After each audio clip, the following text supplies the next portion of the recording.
Greetings, this is Sean from the Barclays Center. I'm watching the New York Islanders take on the Minnesota Wild, and you're watching Post to Post. Hello and welcome to Post, the channel where we discuss all things hockey and all teams. We've got the red lights on behind us. It's time to get serious. We're moving into the third round. Ooh.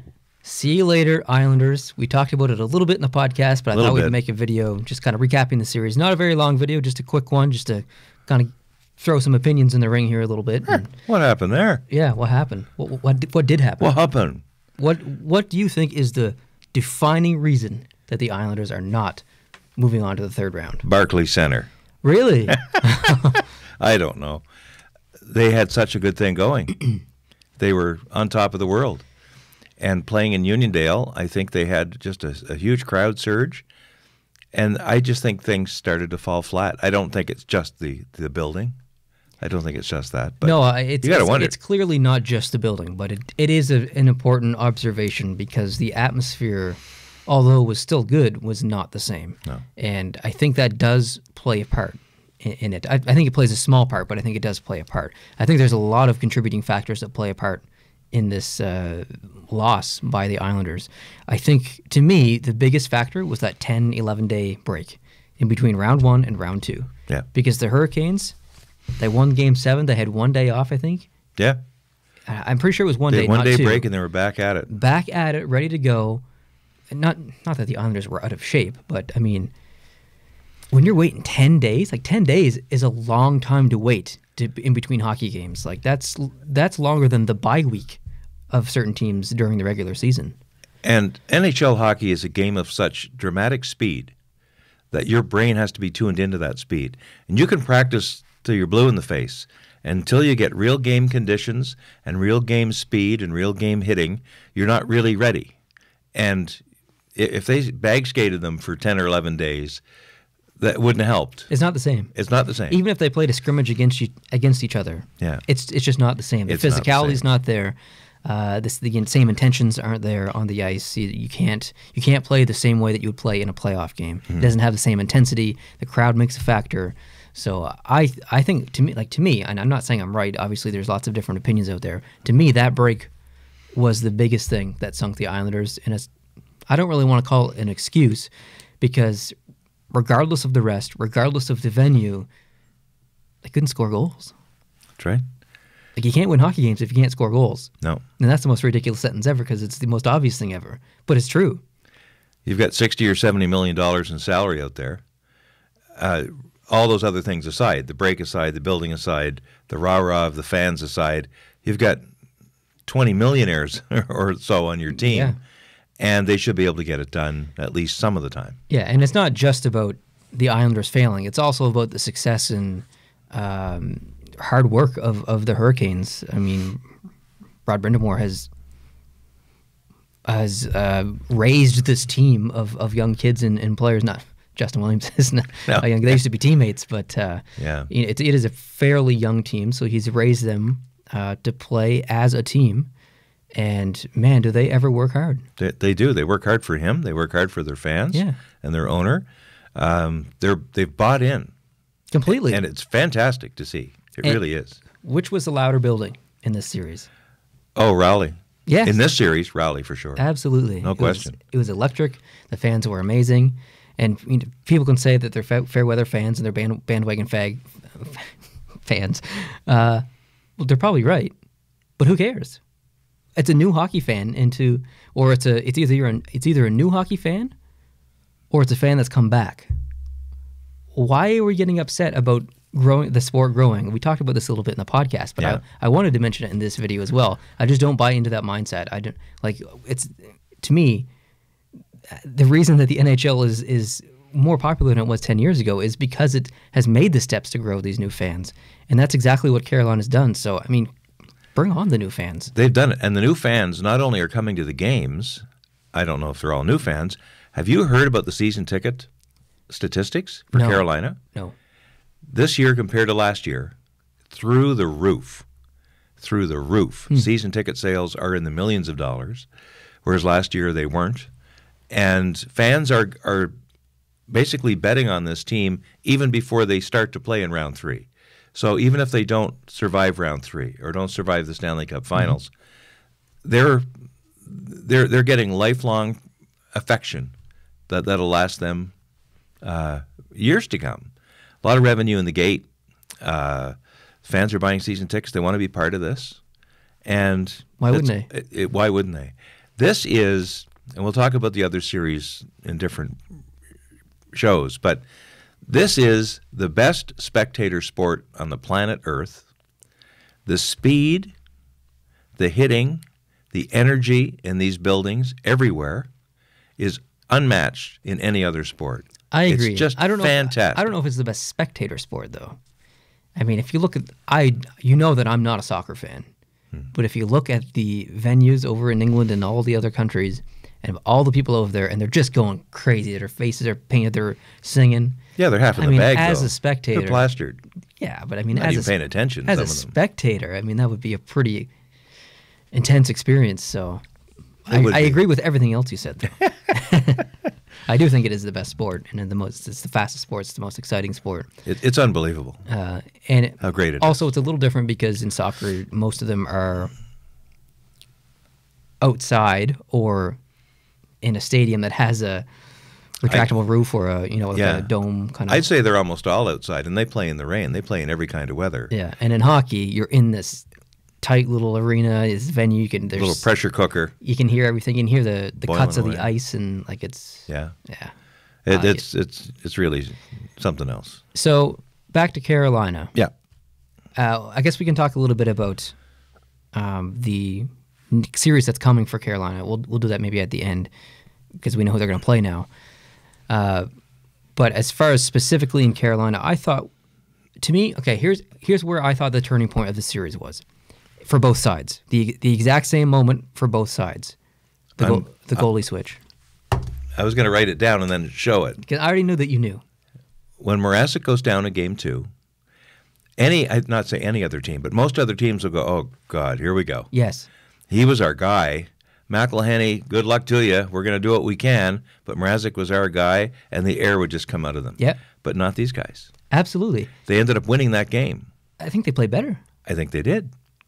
And then they won the other two. And I'm not saying that they play better because they had to make up for McElhenney's inexperience or lack of skill or ability. He played amazing. He was incredible. He was fantastic. He was almost better than Mrazek. He might have been better than He might Mrazek. have been. And really, Mrazek is now skating again in practice. Apparently he's 100% healthy and ready to go. According to Rod Brindamore, he's 120%. Yeah. And I guess a decision has yet to be made, and there's no urgency to make this decision on who they start now. But now it's a decision. Mm-hmm. And unbelievable. The first two games, the Islanders lost only by a goal. They were in those games, and those were the games that they played in Brooklyn. Yeah. And then they go to Carolina. It just wasn't the same. It just wasn't the same. Both games ended up 5-2. They got a bit of scoring, but the Islanders were deflated. Yeah, it was. And I don't know. I thought Barry Trotz would have been able to get in the room with these guys and pump them back up again. But whatever it was, it didn't happen. I think it was just the defensive system that Carolina plays. They're just constantly shutting down in the neutral zone and keeping shots to the outside. They're so good at it. Yeah. And they're so good at just winning the battles. I mean, not Eric Stahl. Stahl himself on Carolina. I'm guilty of not watching certain players enough. The playoffs are the perfect venue and chance to spend time watching a player that you've never specifically paid attention to. Mm. For me, Stahl on Carolina is that person. I paid attention to him last series and this series more than anyone else for Carolina. And I really encourage that to you guys at home to go out there, and it's not really a scouting report, but I mean, don't just watch a player when he has the puck. Pick a player next series and watch him every time he's on the ice. And don't just watch him when he has the puck.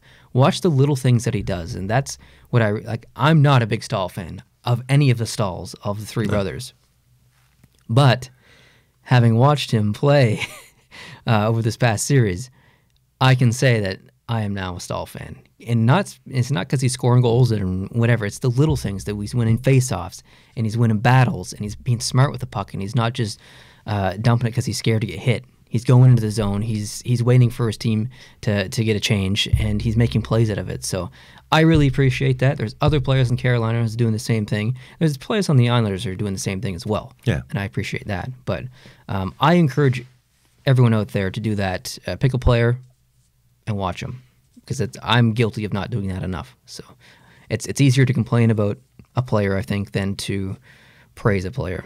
So, yeah. Yeah. Well, Carolina's getting the same kind of rest that the Islanders got and were afflicted with. Carolina, though, can make good use of that rest because Mrazek is now healthy again. Yep. Svechnikov, although he came back in late in the series, he may not have been at 100%, but now after all this time off, he should be well rested and ready to roll. He got a goal in the last game, yep. So he's producing already. But now even more rested, more chance to recuperate and recover from whatever happened there.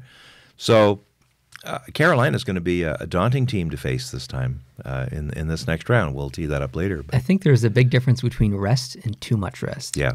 And there's the line, or the scale is pretty substantial between the two. I think that, I mean, a little rest can do so much good, but even if you have like an extra 2 or 3 days, it could be a massive like mental, it just switches you in the opposite direction. So I'm hoping that Carolina is in that kind of zone where it's in the perfect amount of rest, because spoiler alert, I'm going to be cheering for them in the next round. So me too. Yeah. Some other players that I thought had a really good series. Slavin, Fogel had another really good series. He was great. And not just scoring goals, setting up plays, getting assists, cycling the puck. I thought he looked really good in the power play. A couple times that he was on there. Yeah, I mean, it's hard to really complain about anyone on Carolina. They've played really well. One thing I wanted to mention about the Islanders is some respect to Leonard and Greiss. At the end of that final game, Leonard was taken out. He was pulled after the second goal. Yeah, and Greiss didn't really. Near the end of the game, Greiss, I think, went over to Leonard during a commercial break. At that point, they knew they were going to lose the game. I think there was 4 to 6 minutes left, I think. And I think, according to the announcers, asked Leonard if he wanted to go back in and finish the game, because he's played the whole playoffs. He was a pretty big story this year. I just have mad respect for that, that Greiss did that. And just as much respect to Leonard for saying no. Yeah, yeah. And letting Greiss have that extra moment. It's your game now. In the playoffs. Yeah. Yeah, totally. So I think that's really important, not just to see now in the playoffs, and unfortunately that they were eliminated, but moving forward. Like, that's a relationship between those two goalies that's probably going to be there for the next couple of years at least. So I think that's really important emotionally and from a growth standpoint for the team. So, yeah, I really like that. And it sucks that they lost, but at least there's a little bit of positivity that you can draw from that. Lots, and they are a threat next year and years after. They're a young team, a dynamic team. They showed what they can do, and under different circumstances with a different opponent, we might have had a different outcome in a different building. It's weird how that goes, yeah. Really, if they were in Uniondale, those 2 games they lost by 1 goal in Brooklyn, would they have won those games by 1 goal and gone into Carolina up 2-0? I don't know if they would have gone up 2-0. I would bet $100 that if those games had happened at in the Nassau Coliseum, it would have been 1-1 or better going back to Carolina. So you never know. You never know. Anyways, that's really all I have to say about that specific series. Could probably sit here all day and go into depth about it, but I want to talk a little bit about the series that's coming up. All right. Boston and Carolina. Yep. We know the opponents now. We don't have to spend a lot of time on it, but any predictions? Obviously, you want Carolina to win. You've already mentioned that. Totally. What's your actual prediction? I think Carolina's going to have a tough go against Boston. Boston's a very, very powerful team. Now, Carolina has just knocked off 2 very, very good teams. So it's anyone's guess.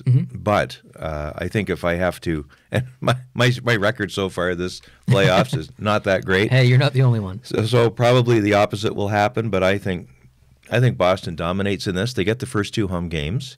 Carolina is unbeaten at home, and I think Carolina will do well at home. But Boston has the extra home game to Carolina. And when Carolina doesn't have the last line change, and Boston can match up a little better against them, I think that will eventually turn the tide for the Hurricanes this year. Pardon the pun. Boston's getting secondary scoring too, Krejci and Backus. Like if Carolina is able to shut down the number one line, Bergeron, Marchand, then Boston can throw other lines at them. They're very powerful. They're very deep. Yeah, and they almost have this comfortability. I don't know if that's a word, but they have this comfortability about them. Sure. In any scenario. Like they're fine playing 1-1 games late in the third period. They're fine being down 2 goals or being up 2 goals. They just have this calmness about them that they are comfortable in any situation. And that's pretty scary if you can't say that about a lot of the other teams in the playoffs. Some teams look a little nervous in certain situations. Yeah. Some teams don't know how to hold a lead, and when they lose, when a team comes back and they ties them, they kind of lose their marbles a little bit. Boston's not like that. No one's gotten into Boston's head yet. That's the thing. That's what I'm worried about. Yeah. As a person who's cheering for Carolina. Yeah, Boston's going to be a formidable opponent. Carolina's going to have a little advantage the first game because McAvoy is going to be out with that 1-game suspension, but that won't affect the entire Boston team. That's just a minor blip in the Boston radar. Carolina's got a lot more to worry about than Charlie McAvoy. So that's right. All right. Well said. We'll leave it at that, I think. And, it's going to be great hockey. It's going to be an awesome series. Yeah. Will the Hurricanes wear the Whalers gear in one of the Boston games? Oh, can you imagine? Wouldn't that be fantastic? Please do it. Please wear Hartford gear in Boston. That would be such a troll. That would be move. I don't think they would allow it. Now I think this is something. The Hartford jerseys they have, the kit is dark. It's green. Yeah, it's green. Boston normally would wear the darker jersey at home, and so I don't know if they have white or away gear for Hartford. They do not. So Boston would have to agree, I think. They would have to agree to wear the white, and I can't see that happening. Well, but I don't know. Well, they're different enough colors where I think Boston could wear black and Carolina could wear green. It wouldn't work for me, but well, I like more distinction on the ice. I guess. I don't want my brain to have to work too hard.